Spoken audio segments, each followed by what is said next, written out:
చదివితే మీకు అర్థమవుతుంది. ఆయన అంటూ ఉన్నటువంటి మాట, మీరు భయపడవద్దు, మీరు భయపడవద్దు, ఈ సంవత్సరం కూడా మీరు భయపడవద్దు, మీకు ఒక ఆజ్ఞ ఇస్తున్నా. ఎలాగో తెలుసా?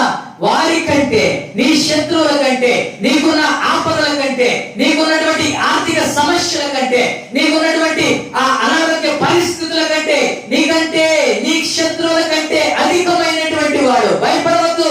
ఒక గొప్ప మాట, భయపడవద్దు, మన పక్షమున ఉన్నవారు వారి కంటే అధికుడై ఉన్నాడు.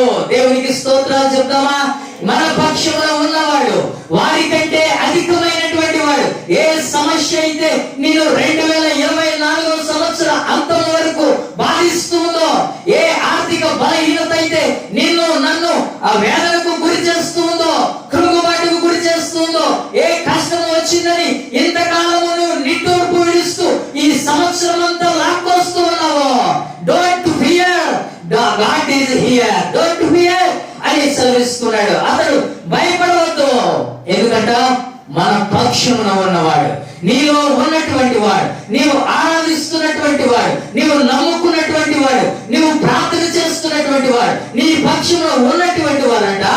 వాడి కంటే, సాతాను వాడి గల బాణముల కంటే, శత్రువు నేను చూసి పలుకుతున్న మాటల కంటే, ఏ అనారోగ్య పరిస్థితి అయితే నీ శరీరాన్ని తాకిందో ఈ రాత్రికాల సమయంలో జ్ఞాపకం చేసుకో. వాటన్నిటికంటే నువ్వు భయపడవద్దు. ఎందుకో తెలుసా?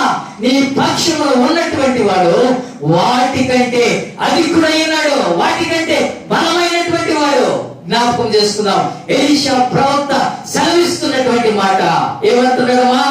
ఎలీషా ప్రవక్త అంటున్నాడు కదా, వాటికంటే అధికులై ఉన్నారని చెప్పి, ఇప్పుడు ఎవరు కనబడుతున్నారు? సైన్యము కనబడుతుందా? ఎలీషా పక్షమున ఇశ్రాయేలు రాజుల యొక్క సైన్యము కనబడట్లా. ఆయన గొప్ప మాట అంటున్నాడు, వారి కంటే నా పక్షమున ఉన్నటువంటి వాడు, నాతో ఉన్నటువంటి వాడు, నాలో ఉన్నటువంటి వాడు, నా కుటుంబాన్ని ఇంతవరకు పోషిస్తున్నటువంటి వాడు, ఎఫ్రాతా నా కన్నులు తెరువు. నువ్వు ప్రార్థన చేస్తూ ఉంటే ఏమంటున్నాడు తెలుసా? వారి కంటే గొప్పవాడు, వారందరికంటే అధికులైనటువంటి వాడు నా దగ్గర ఉన్నాడు. ఎలాగో తెలుసా? ఇక్కడ చూపించబోతున్నాడు ఒక ఆశ్చర్యకరమైన సంగతి. చదువుదాం కింద వచనాల్లో. యెహోవా ఇప్పుడు ప్రార్థన చేస్తున్నాడు. అతని దగ్గరికి శత్రువులు వచ్చారు, ప్రార్థన చేస్తూ అంటున్నాడు కదా, యెహోవా వీడు చూచున్నట్లు దయచేసి వీరి కళ్ళు తెరువు. ఎఫ్రాతా, హృదయాన్ని తెలుసుకుంటున్నావా? కళ్ళు తెలుసుకుంటున్నావా?